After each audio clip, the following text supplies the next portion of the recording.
Yes, reka nongere mbasuhuze mbahe ikaze mwese tubana hano kuri Ibakwe Media TV. Reka nizere ko muguwe neza, nizere ko muryohewe nibihe aho muherereye mu bice bitandukanye by'igihugu no hanze yacyo. Ikaze muri aya makuru yo kuri uyu wa gatanu tariki 12 Kamena 2026 na makuru tugiye kwibanda ku mutekano, politiki na diplomasi mu karere ka Afrika y'Ibiyaga Bigari, muri Afrika ndetse no hakurya y'inyanja ngari.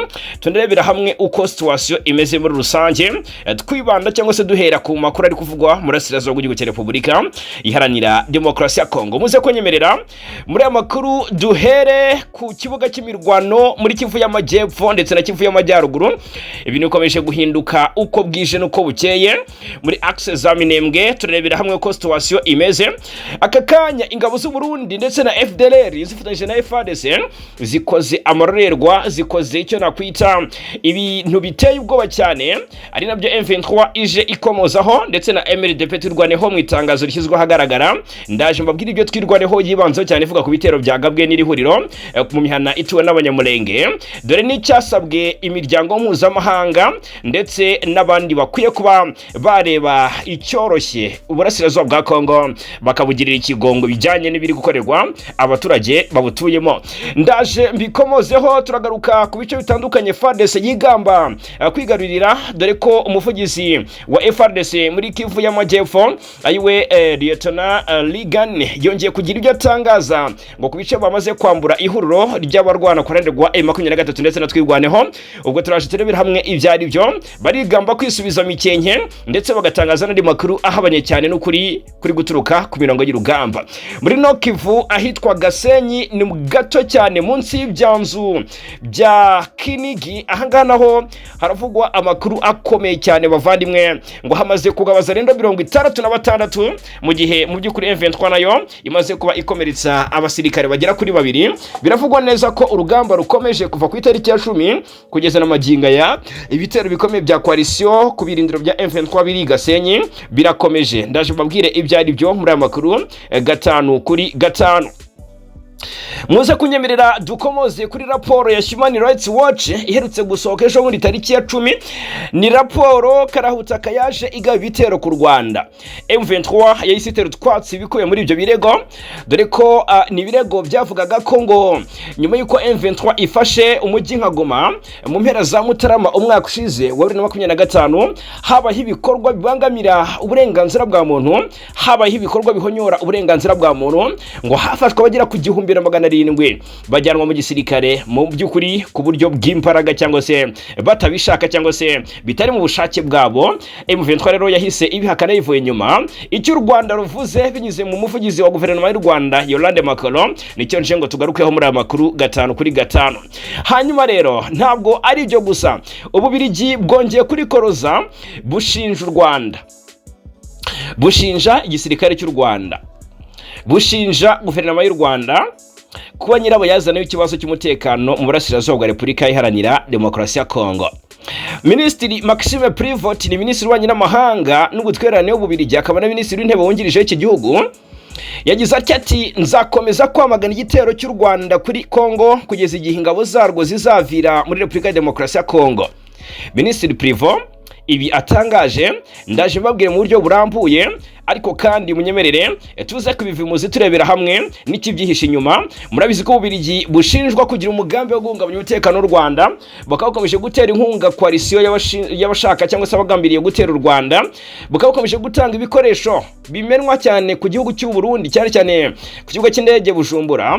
Bikavuga ko ari ibikoresho bizifashishwa n'abarundi, abanyekongo, P5 Wazalendo, FDLR ndetse mu by'ukuri n'abanya South Africa n'abanya Tanzania bakavugwamo.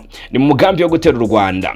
Privo aje avuga ko ngazakomeza mu by'ukuri kwamagara igitero cy'u Rwanda kuri Kongo kugeza igihe ingabo zarwo zizavira ku butaka bwa Kongo. N'amagambo yasomewe hejuru n'abatari bake ndaje babwire uburyo yateje polemique ku rwego mpuzamahanga. Hanyuma i Brussels mu Bubiligi, Madame Louise Mushikiwabo ni umunyamabanga mukuru w'umuryango w'ibihugu bikoresha ururimi rw'igifaransa OIF witegura rwose kongera guterwa manda gatatu mu minsi iri imbere. biragaragara ko akomeje mu by'ukuri kujyana ibiganiro n'abadiplomate batandukanye bo mu bihugu mu by'ukuri bibarizwa muri uyu muryango. Madame Louise Mushikiwabo yakiriwe na Minisitiri w'Ububanyi n'Amahanga w'Ububiligi ariwe Maxime Prevot, ndaje mabwira iby'umuhuro wabo, ariko kandi turebera hamwe icyo Burundi bwavuze kuri wa mudiplomate wabwo cyangwa se ambasaderi w'u Burundi mu gihugu cy'Ubufaransa, uyu witwa ngo ni Barikanuye, wahuye na Madame Louise Mushikiwabo akabizira bukeye bwaho. Burundi rero nabwo bwagize icyo buza bumuvugaho, reka tubive imuzi n'umuzingo muri amakuru 5 kuri 5. Yes, hanyuma rero ikindi tuza kuba tugarukaho ni impinduka. Abakunzi bacu rwose batubwiye ko ngo bakeneye gusobanukirwa ibijyanye n'impinduka zakozwe muri guverinoma y'u Rwanda. Nanjye ndakugira ngo mbabwire ibyo ari byo. Harimo rwose n'abadepite beguye. Ndaje mbabwira 5 kuri 5. Muri amakuru birumvikana ko ntabwo nayasimbuka. Hari umudepite rwose weguye mu nteko nshinga amategeko, ndababwira impamvu yabyo.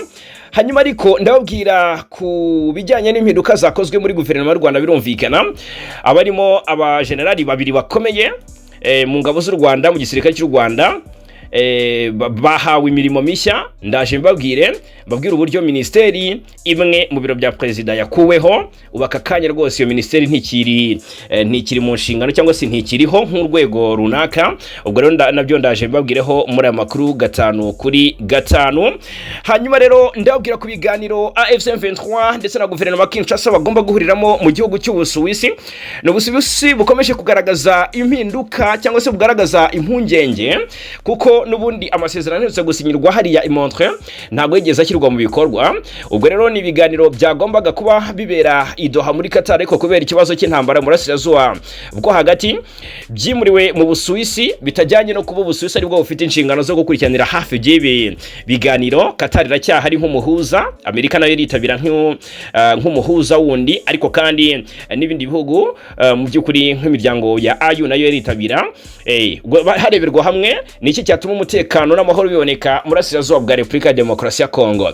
Muri amakuru turebera hamwe uburyo Ubusuwisi bugiye kwakira indi nshuro y'ibiganiro hagati ya Kinshasa na M23 mu gihe agahenge katarubahirizwa ku rugamba, mu gihe byasinywe ku mpapuro bitarashyirwa mu bikorwa. Ni amasezerano aherutse gusinywa tariki 17 Mata.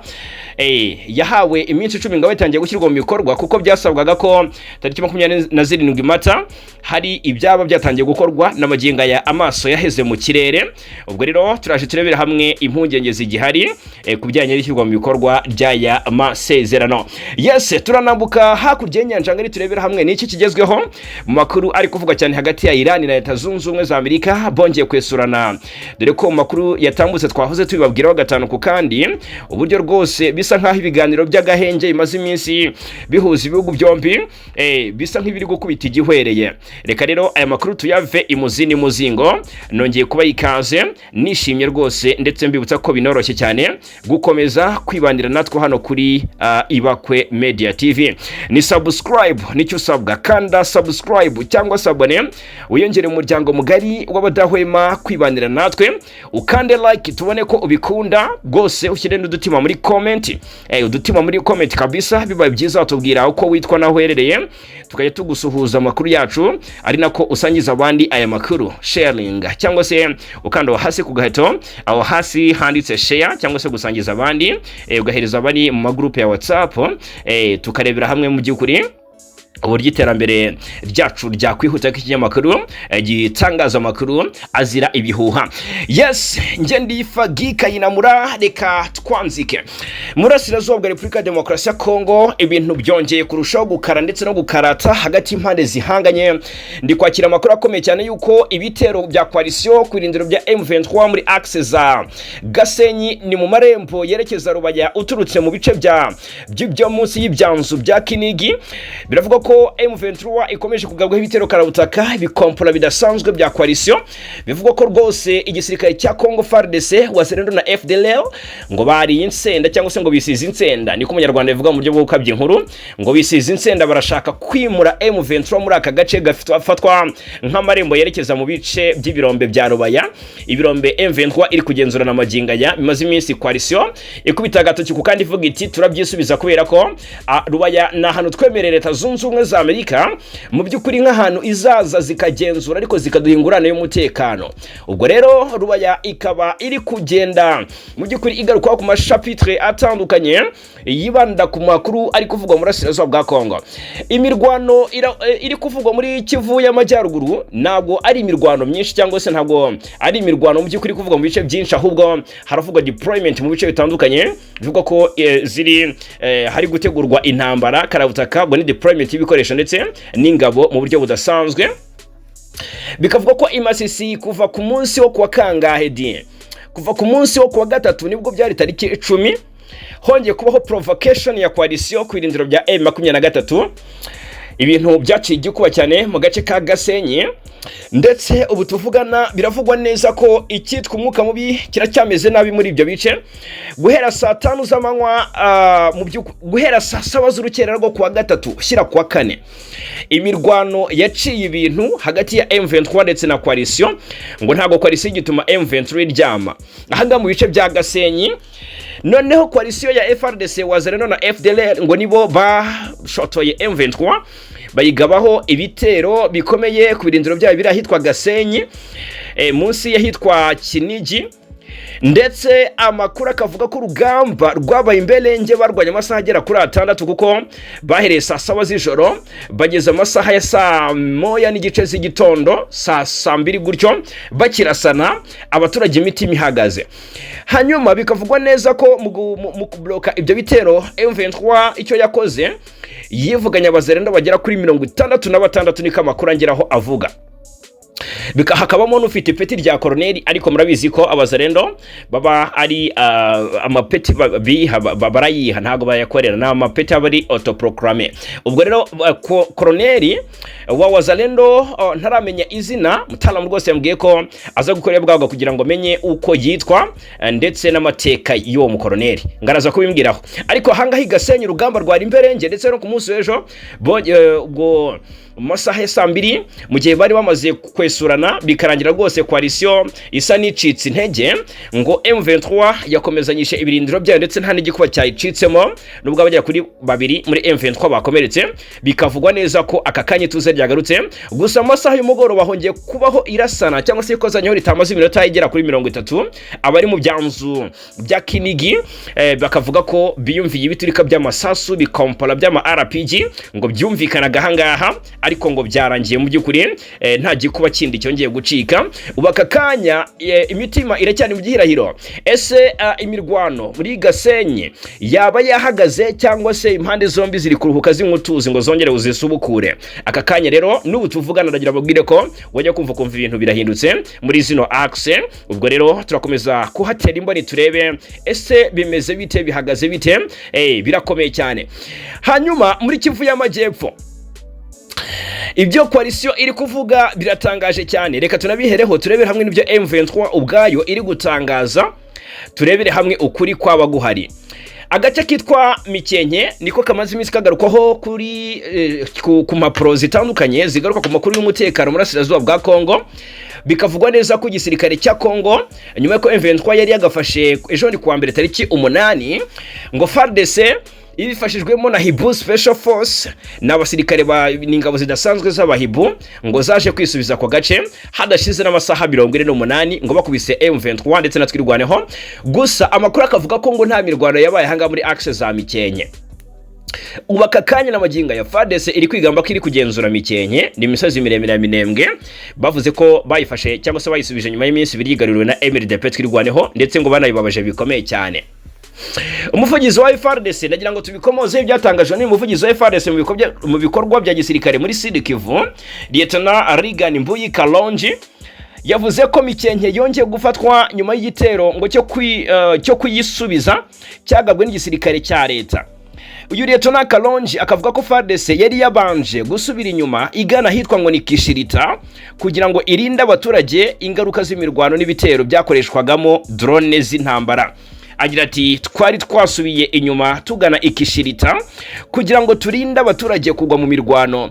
Ati mu gitondo cyo kwa gatatu twagabye igitero cyo kwisubiza inyuma hanyuma bituma twongera gufata Mikenke, agace k'ingenzi gafatwa nk'irembo ryinjira muri Minembwe rwagati.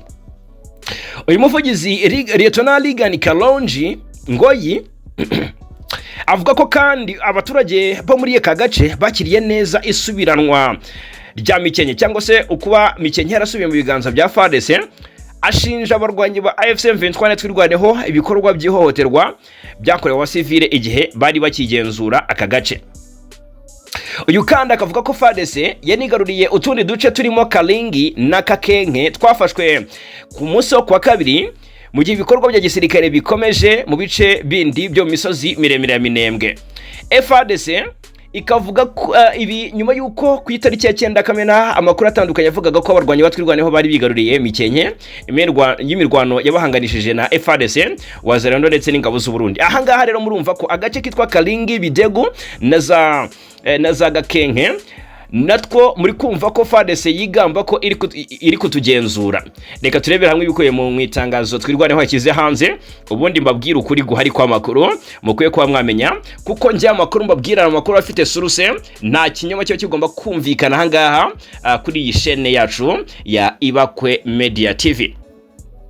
Twirwaneho yagize itya igira ibyitangaza, impuruza nakwita igenewe imiryango mpuzamahanga ikomoza mu by'ukuri kubiri kubera muri Kivu y'Amajyepfo by'umwihariko muri access tuwe n'abaturage benshi, nyuma y'ibitero bikomeje kugabwa na coalition biri gutuma abaturage barararwa ntambi mu bice bya Minembwe, ndetse yibanda cyane ku byagabwe ku munsi w'ejo kwa kane.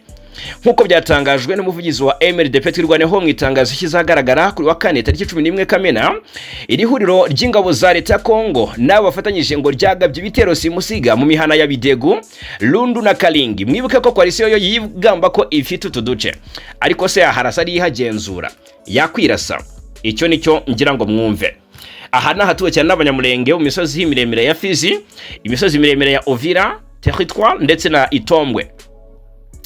Twirwaneho ivuga ko ibyo bitero byari bigamije kwigarura ibyo bice no gukomeza igitutu ku baturage basanzwe, ariko ko yahagurutse ikabarwanya cyangwa se ikarwanya ibyo bitero kugeza igihe abari babigabye basubijwe inyuma.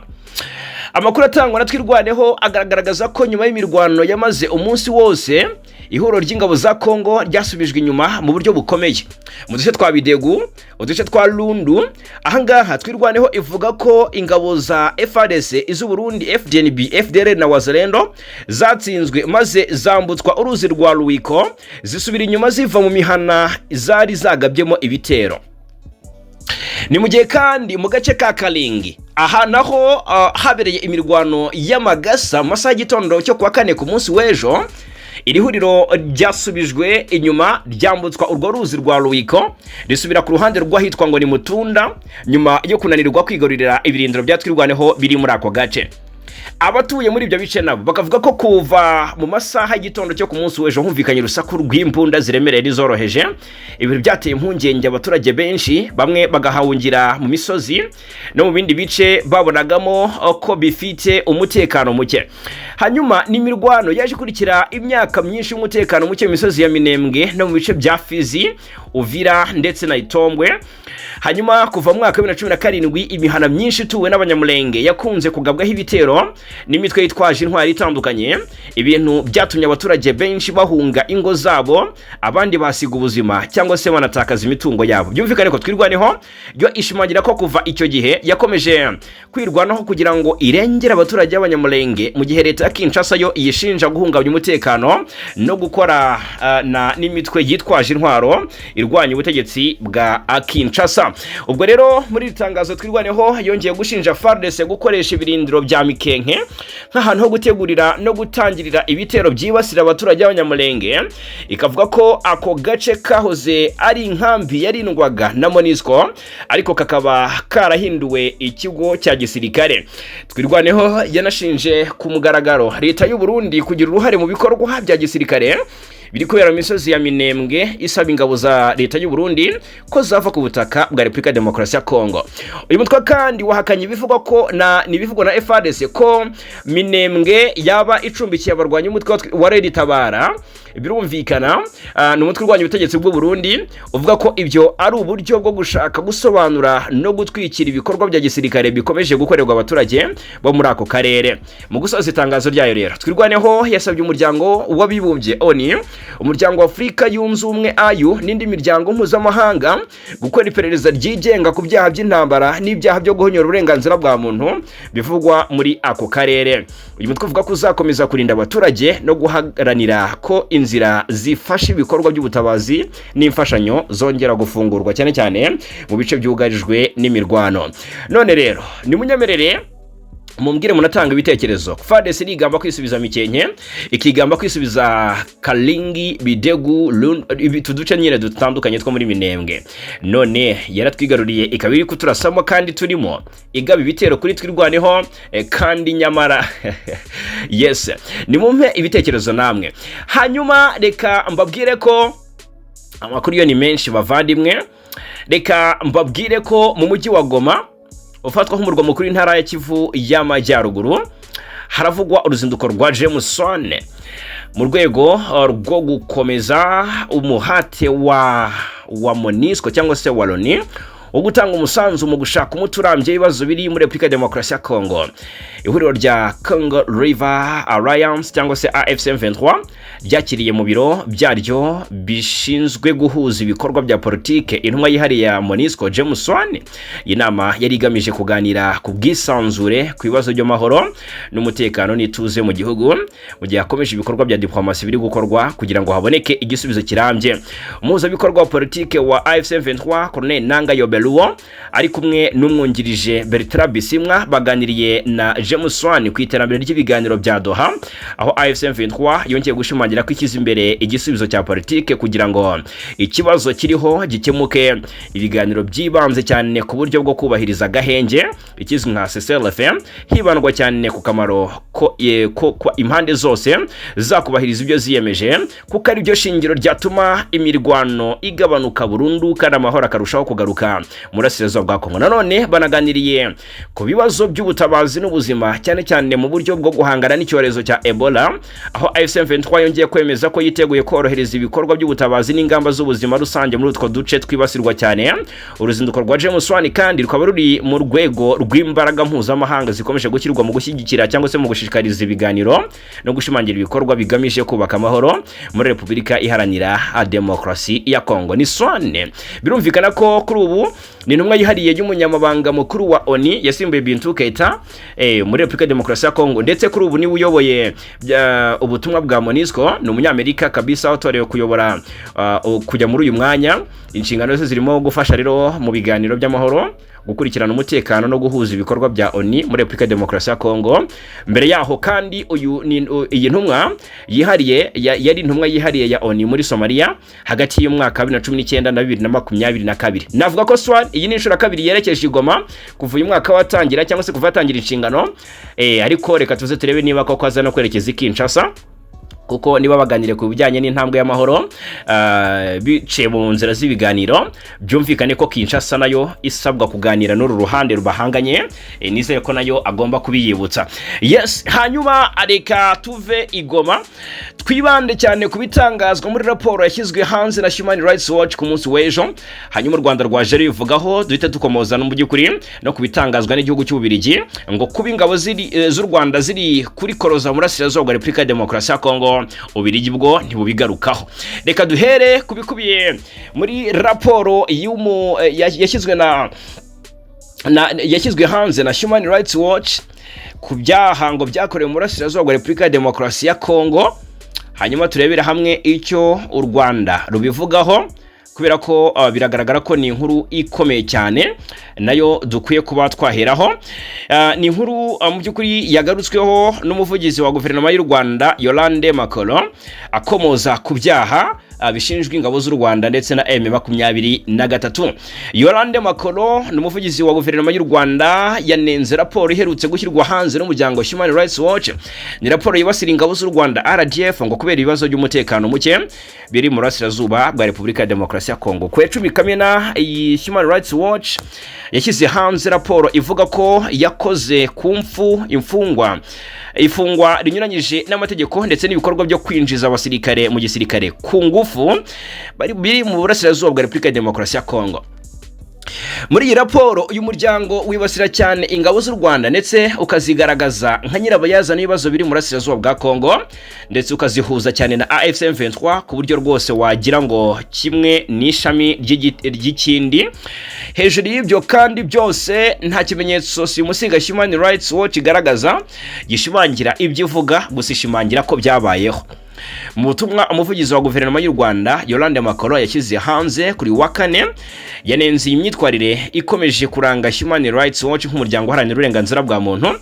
Yagaragaje ko kuva mu myaka 30 ishize uyu muryango waranzwe n'imyitwarire ihora yisubiramo iyo bigeze ku Rwanda, irimo kudatanga imyirondoro yabo ikesha amakuru itangaza mu bijyanye na raporo zayo, kutigerera ahabera ibyo uyu muryango uvuga, kutagira ibimenyetso simusiga ndetse no gushyira imbere ibihano. Makoro yagaragaje ko uyu muryango udashobora kwizerwa mu gihe wirengagiza n'ibyo witangarije ubwawo. Ati muri raporo yayo iherutse Human Rights Watch ntabwo ishobora gufata inshingano zo gukora iperereza ritabogamye mu gihe yirengagiza bimwe mu byo yitangarije. Kinshasa intwaro igatera inkunga ndetse ikanakorana bya hafi na FDLR, Wazalendo, abacancuro b'abanyamahanga n'igisirikare cy'u Burundi, byose bifatwa nk'ingabo cyangwa se imitwe yitwaje intwaro izingiyeho intambara n'akaga ku kiremwa muntu mu burasirazuba bwa Repubulika ya Demokarasi ya Kongo. Yakomeje yibutsa uyu muryango ko ntaho ingabo z'u Rwanda zihuriye na AFC M23. Ati bikwiriye gusobanuka neza, RDF ntabwo ari AFC M23. Iperereza ryose rikozwe neza risaba kutabogama, kugeraho ibintu bibera, ibimenyetso simusiga, kubahiriza amategeko ndetse no kudatangaza imyanzuro mbere y'igihe cyangwa ngo ushyire imbere gusaba ibihano. AMAKURU yavuze ko umuti urambye kuri iki kibazo ari ukubahiriza amasezerano na Washington n'ubuhuza butabogamye hagamijwe kurangiza intambara mu kwimakaza ndetse no kwimakaza ubufatanye bw'akarere. Guverinoma y'u Rwanda rero igaragaza ko Human Rights Watch atari isoko y'amakuru yizewe, ishingiye ku nshuro nyinshi uyu muryango ufite icyicaro mu gihugu cya Leta Zunze Ubumwe za Amerika warwibasiye wifashishije ibinyoma by'amakuru udafitiye gihamya. Yasobanuye ko kandi ingabo za Kongo zikorana n'umutwe w'iterabwoba wa FDLR washinzwe n'abagize uruhare muri jenoside yakorewe abatutsi muri 1994 n'imitwe ya Wazalendo yose izwiho ubugizi bwa nabi, kandi ko Human Rights Watch ibyiyemerera ariko ko yahisemo kubishyira hanze cyane muri iyo raporo y'impapuro 78 mu gihe ingabo z'u Rwanda na M23 byashyizwe mu mutwe wayo. Iti raporo isuzuma ikisubizo cy'u Rwanda ku mutwe wa jenoside ukorera ku mpaka warwo, ntisuzume imyitwarire y'uwo mutwe cyangwa ubufasha bukomeye Kinshasa iwuha igamije kugaragaza amakimbirane yo mu burasirazuba bwa Kongo ukatari. Guverinoma y'u Rwanda yanatangaje ko Human Rights Watch ifite amashusho yafashwe na satellite, amashusho agaragaza ubwicanyi bwakozwe n'ingabo ngo z'u Rwanda na M23, agaragaza mu by'ukuri ibimeze nk'imva zashyinguyemo abapfuye, ariko ko idashobora guhamya niba ari imva koko cyangwa se ibindi bintu bijya kumera nkazo. Ruti subwa mbere Human Rights Watch igerageje kuyobya abantu yifashishije gushyira imbere ibirego mu itangazo, mu matangazo agenewe itangazamakuru mu gihe itera urujijo ku migereka. Guverinoma y'u Rwanda yagaragaje ko bitangaje ko Human Rights Watch ivuga ko raporo yayo ishingiye ku iperereza ariko ikarenga igasaba ko hakorwa irindi perereza, ibishimangira ko ibyo yatangaje itabihagazeho. Iti iperereza ry'imyanzuro itangazwa imburagihe si iperereza. Muri 2017 Human Rights Watch yatangaje ko tariki 13 Nyakanga 2017 abanyarwanda 43 bo mu burengerazuba bw'u Rwanda bishwe, bamwe barashwe n'abapolisi, abandi babanza gukubitwa ndetse ko hari rwose n'ababuriwe irengero bashinjwa ubujura. Iyi raporo yiswe ngo ni All Thieves Must Be Killed yatumye komisiyo ubwo mu rurimi rw'ikinyarwanda All Thieves Must Be Killed niho kuvuga ngo abajura bose bagomba kwicwa. Ndaporo Karabutaka yasize mu by'ukuri yatumye komisiyo y'igihugu ishinzwe uburenganzira bw'ikiremwa muntu ikora iperereza ryayo tariki 13 Ukwakira 2024 yereka abanyamakuru ko mu bo Human Rights Watch yatangaje ko bishwe harimo abakiri bazima, abandi bigaragara ko bapfuye urupfu rusanzwe. Ndagira ngo mubyumve neza inzigo iri hagati y'u Rwanda na Human Rights Watch. Human Rights Watch kandi inengwa kubura ubunyamwuga mu bijyanye no gutangaza raporo, kuko iyo bigaragaye ko yabeshye cyangwa se ikabona ko yahawe amakuru y'ibinyoma, ntabwo ishobora kubyemera ngo yakosora cyangwa se ikosora aya makuru abakuye muri raporo yasohoye. Murabizi neza ko ikomeza kwihagararaho. Gusa uretse u Rwanda, muri Gicurasi 2026 ihuriro M23 ryashinje Human Rights Watch kuriharabika, gutangaza ibinyoma no kwirengagiza ukuri mu buryo bushimangira ko rwose ukorera mu murongo w'ubutegetsi bwa Repubulika ya Demokarasi ya Kongo. Ryatanze ubutumwa risubiza raporo ya Human Rights Watch yasohotse ku itariki 14 Gicurasi ishinja abarwanyi baryo kwicira abasivile mu mujyi wa Uvira, gufata abagore ku ngufu no gushimuta abantu hagati y'Ukuboza 2025 na Mutarama 2026. Iri huriro murabyuka ryagaragaje cyangwa se ryagaragaje ko ingabo za Kongo zikomeje gukorana n'umutwe w'iterabwoba wa FDLR washinzwe n'abagize uruhare muri jenoside yakorewe abatutsi muri 1994, ariko ko Human Rights Watch idashaka kubivugaho muri raporo zayo.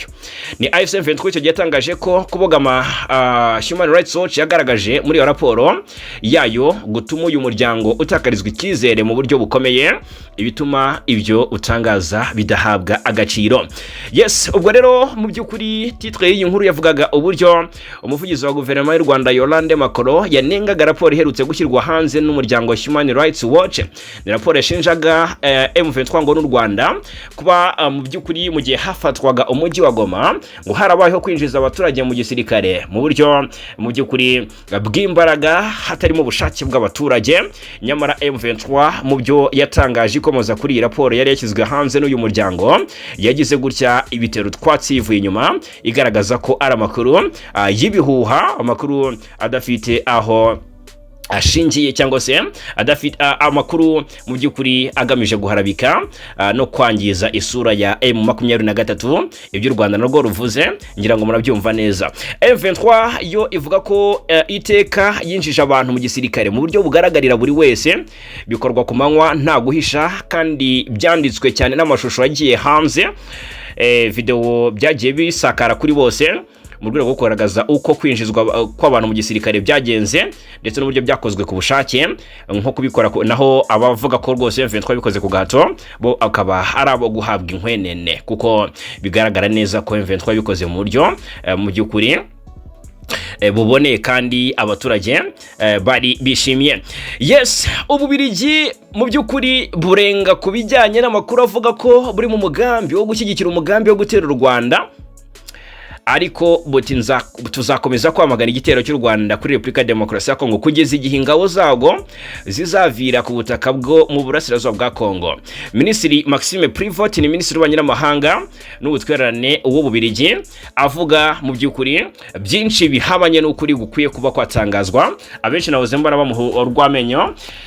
Ububirigi bufite ntago bibanye neza n'u Rwanda, murabizi, kuko Ububirigi busa naho murabizi ko bwacanye umubano n'u Rwanda mu ntangiriro z'umwaka ushize wa 2025, ni nayo makuru yaranzuri ya mwaka, kuko habayeho kutumvikana kw'ibihugu byombi.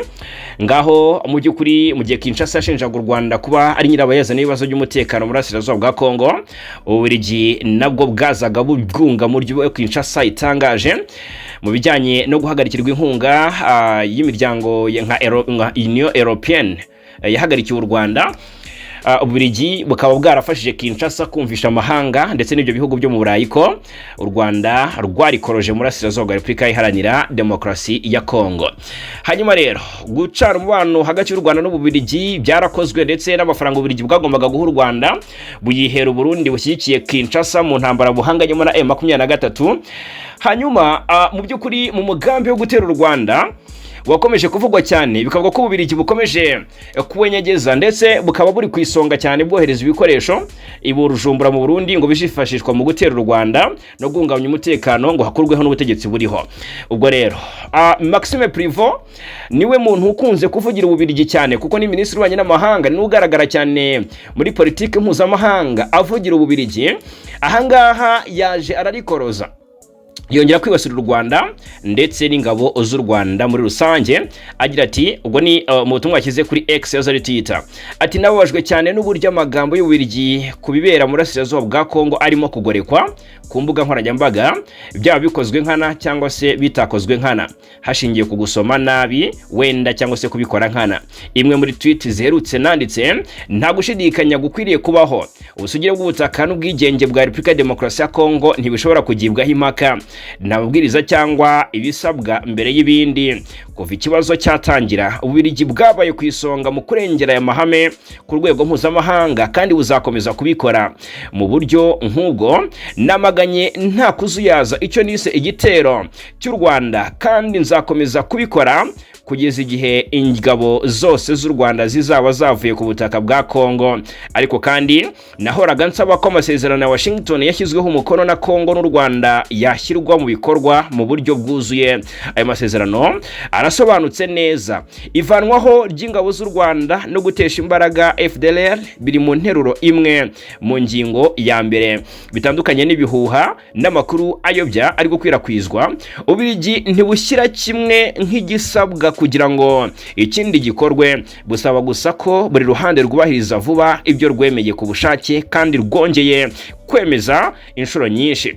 Hanyuma kandi ni nabyo neza bivugwa na Leta Zunze Ubumwe za Amerika binyuze muri Masadi Bolosi ndetse na Katari. Umuryango wa Afurika Yunze Ubumwe AU n'abafatanyabikorwa bose bo mu itsinda mpuzamahanga ryo guhuza ibikorwa International Contact Group.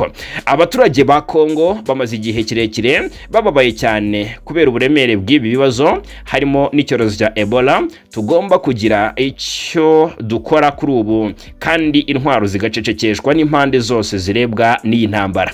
Aya ni amagambo ya Maxime Prevot, minisitiri w'ububanyi n'amahanga w'Ububiligi, komoza rwose cyangwa se ashinja u Rwanda ko rufite ingabo mu burasirazuba bwa Repubulika ya Demokarasi ya Kongo. Nta nubwo azavuga ngo mu by'ukuri ibijyanye n'amasezerano u Rwanda rwemera ko rugomba kuyashyira mu bikorwa. Ntabwo azavuga, ubwo yavugaga ya Washington, ntabwo avuga gukuraho ingamba z'ubwirinzi nk'uko byanditse. We avuga ko ngo ari ugukura ingabo mu burasirazuba bwa Repubulika ya Demokarasi ya Kongo. Bavandimwe, murabyumva neza uburyo u Rwanda ku ruhando mpuzamahanga n'ibihugu byinshi birugaragariza urwango rudasanzwe. Ariko ngira ureberera ntihumbya. Ndagira ngo buri nkuru yose ahangaha ikora abakunzi bacu ku mutima bagende bayitangaho ibitekerezo, mugende muyitangaho ibitekerezo kabisa. Nk'ibi Maxime Priva yatangaje, yirengagije iki, afite ukuwe kuri ese kandi mu by'ukuri niki mu by'ukuri yirengagije. Ndagira ngo mubyumve neza tunagendane muri uyu mujyo, buri nkuru yose tuyitangaho igitekerezo. Yes, hanyuma mu cyumweru gitaha imontre mu Suisse hategerejwe ibiganiro hagati ya AFC M23 na guverinoma Kinshasa. Ntabwo umunsi bizabera uraba clarified cyangwa se ngo usobanurwe neza ngo tumenye ngo ni kwa mbere, ni kwa kabiri, ni kwa gatatu, ni kwa kane, ni kwa gatanu, ni kwa gatandatu, ni ku cyumweru. Ntabwo biramenyekana, ariko byanze bikunze mu gihe nta gihindutse mu cyumweru gitaha imontre mu Suisse ibiganiro birasubukurwa hagati ya AFC M23 na guverinoma Kinshasa. Ibiherutse kuba byabaye tariki 17 Mata 2026 byasize impande zombi zisinya amasezerano yo kuhana gahenge, ariko nta kigeze kubahirizwa. Guhana imfungwa, buri ruhande rugatanga imfungwa rufitiye urundi, ariko ibintu byakozwe. Ejo ndi Kinshasa yabeshye ko yadekuye 37 barimo 22 bari barangije ibihano, ariko nabo ntitwanababonye. Ibijyanye no guhererekanya imfungwa nabyo ntibyigeze bikorwa, ndetse nta nubwo higeze habaho wenda gusohora amatangazo nk'abahuza ngo bavuge bati kuki ibyasinyiwe bitakozwe. Gusa twitege wenda ko hari icyazaganirwaho hagati y'impande zombi n'indi ntambwe yaterwa. Bigaragara ko abahuza mu by'ukuri badakomeje, ntago baryamye, nabo bari gukorera bwaga kugira ngo amahoro yongere agaruke muri Burasirazuba bwa Kongo. Gusa abenshi babihuriza bavuga bati ibi byo biri kure y'ukuri. Hanyuma ubwo twari dukomeje kubyatangajwe na Maxime Prevot, ni minisitiri w'ububanyi n'amahanga w'Ububiligi, ariko reka mbanze ntago namuvaho ntanababwiye ko kuri wa kane tariki 11 Kamena uyu Maxime Prevot ubundi ni minisitiri w'intebe wungirije, akaba ari minisitiri w'ububanyi n'amahanga. Yego, uyu ku munsi w'ejo yakiriye umunyamabanga mukuru wa Francophonie Louise Mushikiwabo, ni umunyarwandakazi Louise Mushikiwabo, washimye ubufatanye bwiza hagati y'ubwami bw'Ububiligi na OIF, ni umuryango mpuzamahanga w'ibihugu bikoresha ururimi rw'igifaransa. Baganiriye bibana cyane ku byo Francophonie ishyize mbere y'inama ya Phnom Penh, ndetse ubwo ni muri Cambodia, ni nayo izaberamo amatora y'umunyamabanga mukuru w'uyu muryango, ndetse no ku ngingo ngingo zitandukanye impande zombi zifitemo inyungu nko kurwanya ikwirakwizwa ry'amakuru y'ibinyoma, guteza imbere indimi nyinshi ndetse n'ibikorwa bikorwa na OIF mu rwego rw'ubwenge buhimbano nka AI. Umunyamabanga mukuru yanaboneyeho umwanya wo gushimangira ku giti cye ko OIF ishyigikiye kandidatire y'Ububiligi yo kwakira ubunyamabanga bw'amasezerano y'umuryango w'abibumbye ku kurinda urusobe rw'ibinyabuzima mu mazi mpuzamahanga. Yes, hanyuma reka twinjire mu makuru ari kuvugwa mu Rwanda n'impinduka zagiye zikorwa muri guverinoma y'u Rwanda, n'impinduka zitandukanye zagiye zikorwa. Ndagira ngo rwose duhite tubyinjiramo 5 kuri 5. Yes, ubwo rero reka babwire ko aka kanya hari amakuru yihutirwa cyane ari kuvugwa cyane mu Rwanda. Hari impinduka zakozwe muri guverinoma. Reka mbabwire ko kuri ubu muri presidence hari ministeri itakibarizwa itagikora. Gusa inkuru yatunguranye ni ya Depite Ikitegetse Venuste wari uhagarariye urubyiruko mu nteko nshinga amategeko. Umutwe w'abadepite yeguye kuri uyu mwanya yaramazemo hafi imyaka 2. Na makuru yemejwe n'inteko nshinga amategeko y'u Rwanda mu butumwa yashyizwe ku rubuga rwa X Twitter kuri wa 4, aho yavuze ko yeguye ku mpamvu ze bwite. Yagize iti ku 11 Kamena perezida w'umutwe w'abadepite yakiriye inyandiko y'ubwegure ku mwanya w'ubudepite ya bwana Ikitegetse Venuste ku mpamvu ze bwite. Ikitegetse kandi yari umwe mu badepite babiri bahagarariye urubyiruko batowe muri Nyakanga 2024 nyuma yo gutsindira uwo mwanya mu matora y'inama y'igihugu y'urubyiruko. Mbere yo kwegura yari umwe mu bagize komisiyo y'imari ya leta n'umutungo bya leta mu nteko nshinga amategeko. Ikitegetse yari yaratangiye manda muri Nzeri 2024 mu nteko nshinga amategeko ya 5 yatangiye ibikorwa nyuma y'amatora rusange yo muri uwo mwaka wa 2024. Hanyuma reka mbabwire ko mu mpinduka zakozwe na guverinoma y'u Rwanda cyangwa se muri guverinoma y'u Rwanda, reka mbabwire ko Perezida Paul Kagame ku munsi wa 3 tariki 10 Kamena navuze muri rwose munsi abango nzibanyuriremo yakoze impinduka muri guverinoma zasize ashyizeho abayobozi bashya mu nzego zitandukanye za leta, barimo abaminisitiri, abanyamabanga ba leta, abayobozi b'ibigo bya leta n'abadiplomate bazahagararira u Rwanda mu mahanga. Izi mpinduka zatangajwe n'ibiro bya minisitiri w'intebe zishingiye ku bubasha perezida habwa n'integeko nshinga rya Repubulika y'u Rwanda. Mu bahawe imirimo mishya muri guverinoma barimo Damien Murwanashyaka wagizwe minisitiri w'ibikorwa remezo, asimbe Dr Jimmy Gasore wari umaze imyaka irenga 3 kuri uwo mwanya. Murwanashyaka yari asanzwe ari umuyobozi mukuru w'ikigo UDL.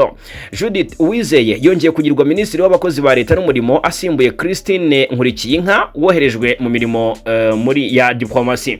Antoine Marie Kajangwe we yagizwe minisitiri w'ubucuruzi n'inganda, asimbuye Prudence Sebahizi. Kajangwe yarasanzwe ari umunyamabanga uhoraho muri iyo ministeri. Mu bagizwe abanyamabanga ba leta harimo Armand Zingiro wagizwe umunyamabanga wa leta muri ministeri y'ibikorwa remezo. Mbere y'izi nshingano yari umuyobozi mukuru w'ikigo cy'igihugu cy'ingufu REG. Muri iyo ministeri kandi Colonel Claudien Bizimungu nawe yagizwe umunyamabanga wa leta nk'uko bigaragara hanga mu itangazo ry'ibiro bya minisitiri w'intebe. Bizimungu yarasanzwe ari umuyobozi mukuru wungirije wa brigade ishinzwe ubwubatsi mu ngabo z'u Rwanda. Mu bahawe inshingano zo kuba abadiplomate harimo Lieutenant General ariko uri retired Karenzi Karake yagizwe ambasaderi w'u Rwanda mu Bushinwa, asimbuye ambasaderi James Kimonyo. Karake numwe mu basirikare bakuru bagize uruhare mu rugamba rwo kubohora igihugu. Yabaye umuyobozi mukuru w'urwego rw'igihugu rw'ubutasi n'umutekano NIS cyangwa se NISS, anaba n'umugaba mukuru wungirije w'ingabo z'u Rwanda mbere yo kujya mu kiruhuko cy'izabukuru. Major General Bayingana Emmanuel we yagizwe ambasaderi w'u Rwanda muri leta ya Israeli, asimbuye ambasaderi Gatera James. Bayingana yabaye mu myanya itandukanye mu ngabo z'u Rwanda, harimo no kuyobora amashuri ya gisirikare no kuba umugaba wungirije w'ingabo zirwanira mu kirere.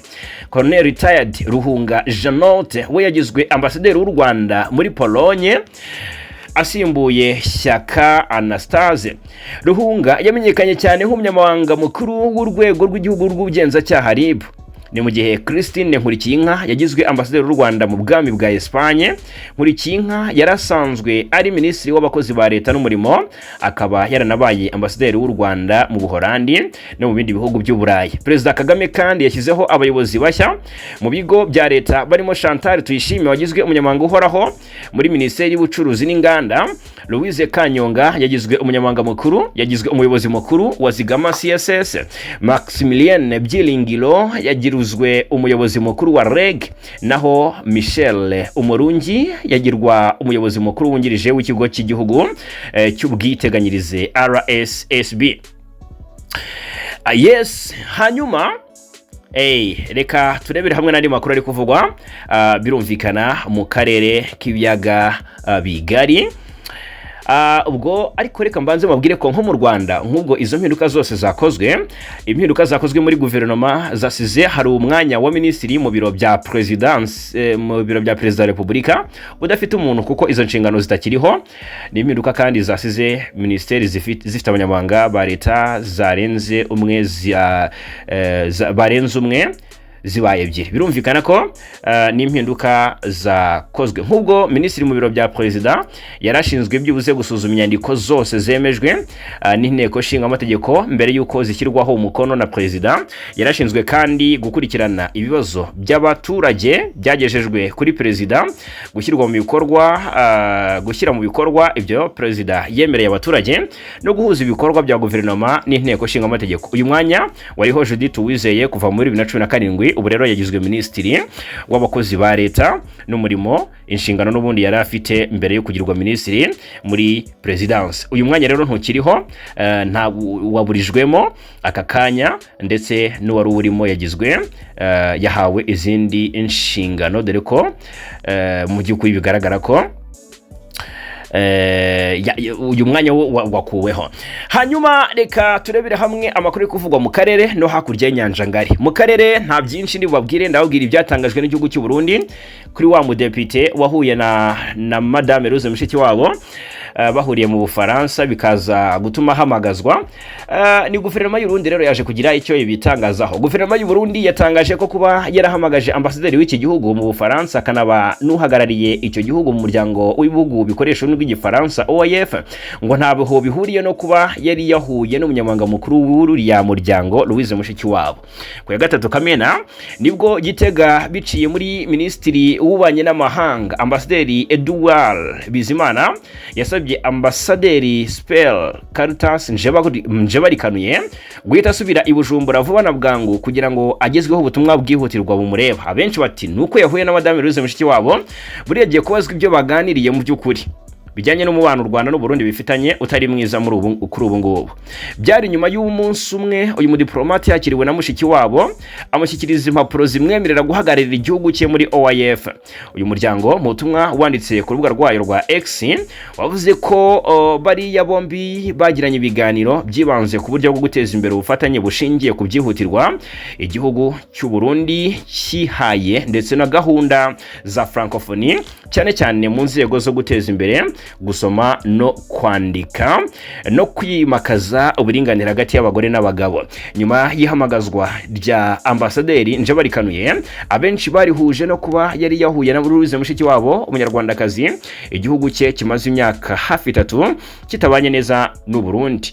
Birumvikana minisitiri Louise Mushikiwabo, minisitiri Bizimana mu kiganiro yagiranye n'itangazamakuru kuri wa 4, ni minisitiri w'ubanye n'amahanga w'u Burundi, yavuze ko ihamagazwa ry'uri mudepite ntaho rihuriye no kuba yarahuye na Mushikiwabo. Ati mu bijyanye n'ubutegetsi iyo umukoresha ahamagaye umukozi we ati ngwino ngira icyo nkubwira, ibyo ni ibintu bisanzwe cyane, simbona rero gituma abantu babifata nkaho ari ikintu kidasanzwe cyakozwe.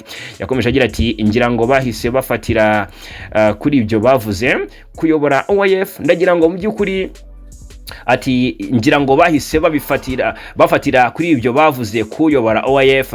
Ndagira ngo mbamenyeshe ko uwo muryango uza kuba ufitanye ndagira ngo mbamenyeshe ko umuryango uza kuba ufitanye ibibazo n'u Burundi, cyangwa se uyobora afitanye ikibazo n'u Burundi, uhagarariye u Burundi mu Bufaransa, kuko OIF iri mu miryango n'ibihugu areba. Icyo gihe rero iyo biza kuba ari uko bimeze nawe ari kwirirwa amwohererezayo kuko yababona ko byabaye ikibazo. Rero ibyo bagendeyeho nta sano bifitanye, ntaho bihuriye rwose. Ati ni bya bindi abantu babona akantu gatoya bagahita bavuga ibintu bidafite aho bihuriye. Bizimana we yanashimangiye ko mu ibaruwa yandikiye nje barikanuye nta kintu kidasanzwe kirimo. Yes, nimyemerere twambuke hakurya y'inyanja ngari tugana no ku musozo w'aya makuru. Reka mbabwire ko umwuka mubi hagati ya Iran na Leta Zunze Ubumwe za Amerika wongeye gukaza umurego nyuma y'uko Iran itangaje ko yagabye ibitero byo kwihimura ku birindiro bya Amerika biri muri Bahrain, Kuwait na Jordan. Ibi bibaye nyuma y'uko ingabo za Amerika zigabye ibitero ku ntego zitandukanye muri Iran, zivuga ko zabikoze mu rwego rwo kwirwanaho no gusubiza ibikorwa zise ubushotoranyi bwakomeje gukorwa na Tehran. Perezida wa Amerika Donald Trump yari yabanje kuburira Iran ko ishobora guhura n'ingaruka zikomeye nyuma yo kudatanga ibisubizo byihuse mu biganiro bya Dipolomasi byari biri gukorwa. Ibi binyamakuru bya Iran byatangaje ko ibitero bya Amerika byibasiye ahantu hatandukanye harimo Bandar Abbas, harimo Keshim Island, Silik Minab ndetse na Karaj hafi y'umujyi wa Tehran. Mu gusubiza, umutwe wa IRGC watangaje ko wagabye ibitero ku birindiro bya gisirikare bya Amerika mu karere. Hanyuma rero Iran kandi yatangaje ko yafunze burundu umuhora wa Hormuz, inzira inyuramo igice kinini cy'ubwikorezi bw'ibikomoka kuri petroli ku isi. IRGC yavuze ko amato yose yegerera uwo muhora ashobora gufatwa nkafatanya n'umwanzi. Abasesenguzi bavuga ko rero ibi ari byo bihe bibi kurushaho cyangwa se kurusha ibindi byabaye kuva gahenge kari katangiye muri Mata 2026.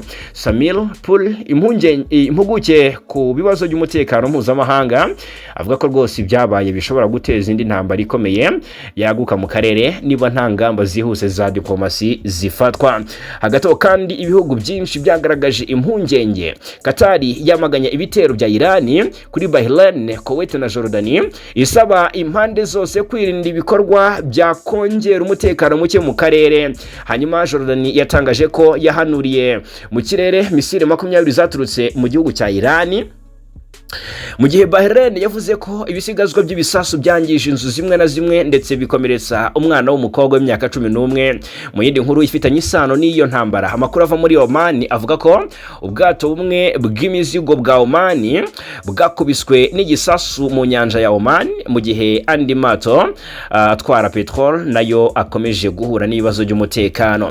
Hanyuma abakurikiranira hafi ibera muri Burasirazuba bwo hagati mu by'ukuri bavuga ko uko ibintu bihagaze ubu bishobora kugira ingaruka zikomeye ku bukungu bw'isi, cyane cyane ku byiciro cyangwa se ku biciro bya petrol no ku mutekano w'ubwikorezi bwo mu nyanja. Nubwo ibitero n'ibisubizo bikomeje, ibihugu byinshi birimo Pakistan ndetse na Turukiya bikomeje mu by'ukuri guhamagarira impande zose kuganira cyangwa se kuganiriza ibiganiro kugira ngo hirindwe intambara ishobora gukwirakwira mu karere kose muri rusange. Ngaye nguko rero reka mbashimire cyane kubana natwe muri amakuru yo muri iki gitondo cyo kuri uyu wa kane tariki 12 Kamena 2026 5 hano kuri Iwacu Media TV. Turakomeza kubana.